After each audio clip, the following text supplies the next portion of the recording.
स्वस्तिक भारतीय संस्कृतीमध्ये पावित्र्य आणि मांगल्याचं प्रतीक.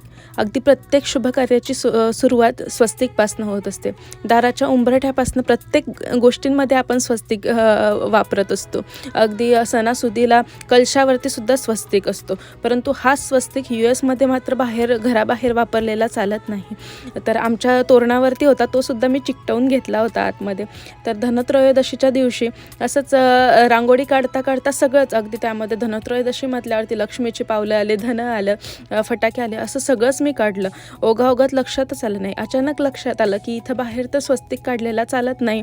मग मी नंतर ती रांगोळी कशी बशी सुधरवली. तर असं का, तर स्वस्तिक सारखाच दिसणारा हिटलरचा सिम्बॉल होता आणि जर या लोकांना दिसला तो स्वस्तिक, तर त्यांना असं वाटतं की आपण पण हिटलरच्या विचारांना सपोर्ट करतोय आणि हुकुमशाहीला सपोर्ट करतोय. तर तेवढ्यासाठी US घराबाहेर स्वस्तिक हा कधीच वापरला जात नाही.